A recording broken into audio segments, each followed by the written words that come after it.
ಎಲ್ರಿಗೂ ನಮಸ್ಕಾರ. ಸಾಹಿತಿಯಾಗಿ ಮಾತಾಡಬಹುದು, ತಂದೆಯಾಗಿ ಮಾತಾಡಿದ್ರೆ ಮನೆಗೆ ಹೋದ್ಮೇಲೆ ನಾನೇ ಪೆಟ್ಟು ತಿರ್ಬೇಕಾಗತ್ತೆ. ಈಗ ತುಂಬ ಕೌಟುಂಬಿಕವಾದ ಒಂದು ಕ್ಷಣ ಇದು ನನಗೆ. ಯಾಕಂದರೆ ಎಷ್ಟೋ ವರ್ಷಗಳ ಹಿಂದೆ ಇದೇ ಥರದ ಒಂದು ಬಾಂಧವ್ಯ ಶೈಲಜಾ ಮೇಡಮ್, ಬಿ ಸುರೇಶ್ ಮತ್ತು ಯೋಗರಾಜ್ ನಡುವೆ ಶುರುವಾಗಿತ್ತು. ಸರಿ ಅಲ್ವಾ? ಸಾಧನೆ 25 ವರ್ಷದ ಹಿಂದೆ ಸಾಧನೆ ಎನ್ನುವಂಥ ಒಂದು ಟೆಲಿವಿಷನ್ ಸೀರೀಸಲ್ಲಿ ಹೇಗೆ ಸಹದೇವ್ ಮತ್ತು ರಿತ್ವಿಕ್ರ ಒಂದು ಸಹ ಪ್ರಯಾಣ ಶುರುವಾಗುತ್ತೋ ಹಾಗೆ ಶುರುವಾಗಿತ್ತು. ಮತ್ತು ಹರಿ ನಡುವೆ ಆ ಪ್ರಯಾಣದಲ್ಲಿ ಇದ್ದರು. ಸೊ ನಾನೇನು ಹೇಳೋದು, ನನಗೆ ಖುಷಿ ಆಗ್ತಾ ಇದೆ. ಯಾಕಂದರೆ ಅವನಿಗೆ ಇಷ್ಟವಾದ ಕೆಲಸ ಅವನು ಮಾಡ್ತಿದ್ದಾನೆ ಮತ್ತು ಅವನು ಮಾಡೋದಕ್ಕೆ ಒಂದು ಒಳ್ಳೆ ಒಂದು ಸಹಯೋಗ ಈ ರೀತಿಯಲ್ಲಿ ಬಂದಿದೆ. ಮತ್ತು ಸಹದೇವ್ ಮತ್ತು ರೂಪಾ ಅವರ ಜಂಟಿ ಕಾರ್ಯಾಚರಣೆ ಅದು ತುಂಬ ಸಂವೇದನಾಶೀಲವಾದದ್ದು, ಹೊಸದಾಗಿದೆ. ಹೀಗಾಗಿ ಒಂದು ರೀತಿ ಗೊತ್ತಿಲ್ಲದೆ ಒಂದು ಒಳ್ಳೆ, ಈಗ ಮನೆಯಲ್ಲಿ ನಾನು ಯಾವಾಗಲೂ ಹೇಳ್ತಿರ್ತೇನೆ, ಮನೆಯಲ್ಲಿ ಸಡನ್ ಆಗಿ ಅತಿಥಿಗಳು ಬಂದರೆ ಮೊದಲು ಪ್ಲ್ಯಾನ್ ಮಾಡ್ತೇನೆ, ಫ್ರಿಜ್ಜಲ್ಲಿರೋ ತರಕಾರಿ ಅಲ್ಲಿರೋ ಎಲ್ಲ ಸೇರಿಸಿ ಒಂದು ಅವಲಕ್ಕಿ ಮಾಡ್ತೀವಿ ನಾವು. ಅದಕ್ಕಿದ್ದಷ್ಟು ರುಚಿ ಮತ್ತೆ ಯಾವುದಕ್ಕೂ ಇರಲ್ಲ.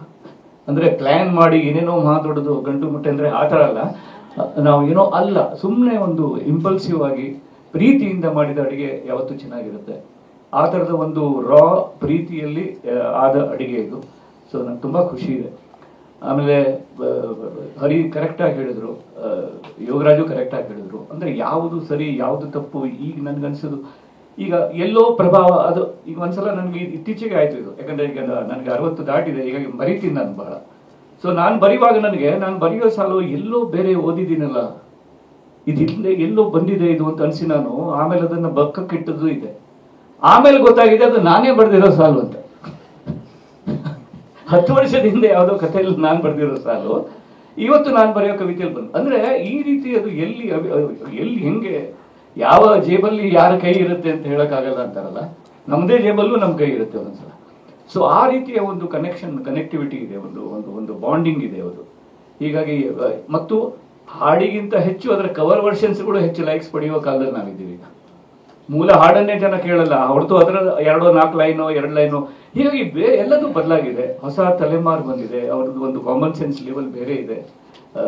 ಸುಮ್ಮನೆ ಮಾತಲ್ಲಿ ವೇಸ್ಟ್ ಮಾಡಲ್ಲ ಅವರು, ಜಾಸ್ತಿ ಮಾತಾಡಲ್ಲ ಅವರು. ಇಲ್ಲ ಅಂತ ಹೇಳೋದಕ್ಕೂ ಕೂಡ ಪೂರ್ತಿ ಇಲ್ಲ ಅಂತ ಹೇಳಲ್ಲ ಅಂತಾರೆ ಅವರು. ಅಂದರೆ ಅಷ್ಟು ಮಿನಿಮಲ್ ಆದ ಒಂದು ಎಕ್ಸ್ಪ್ರೆಷನ್ನು ಹೊಸ ತಲೆಮಾರಿಗಿದೆ.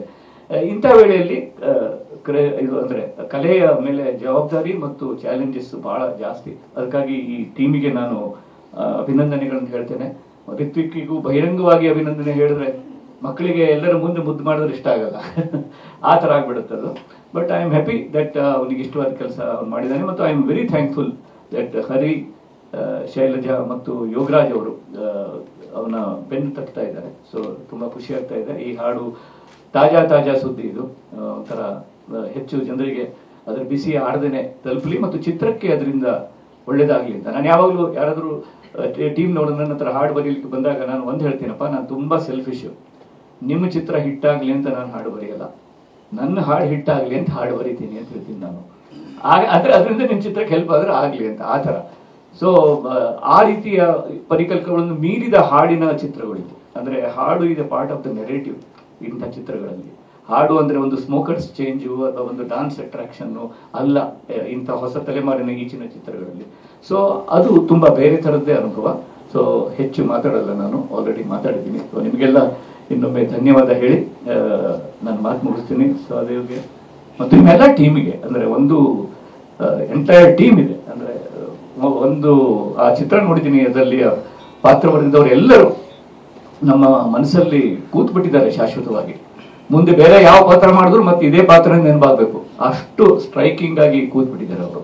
ಹೀಗಾಗಿ ಅವರೆಲ್ಲರಿಗೂ ನನ್ನ ಅಭಿನಂದನೆ ಮತ್ತು ಒಳ್ಳೆಯದಾಗಲಿ. ಎಲ್ಲರಿಗೂ ಒಂದು ಹೊಸ ಬಾಗಿಲುಗಳನ್ನು ಈ ಚಿತ್ರ ತೆರೆಯಲಿ ಅಂತ ಹಾರೈಸಿ ನನ್ನ ಮಾತು ಮುಗಿಸ್ತೇನೆ. ನಮಸ್ಕಾರ. ಆಮೇಲೆ ಅನನ್ಯ ಭಗತ್ ಬಗ್ಗೆ ಹೇಳ್ತೇನೆ. ನನ್ನ ಮಾತು ಈ ಹಾಡನ್ನು ಹಾಡಿದಾಗ ತುಂಬ ಸ್ಟ್ರೈಕಿಂಗ್ ವಾಯ್ಸ್ ಇರುವಂಥ ಒಂದು ಸಿಂಗರ್ ಅವಳು, ತುಂಬ ಸೆನ್ಸಿಟಿವ್ ಆಗಿ ಹಾಡುವಂಥವಳು. ಸೊ ಅದು ಕೂಡ ಅವಳಿಗೂ ಕೂಡ ನನ್ನ ಧನ್ಯವಾದ.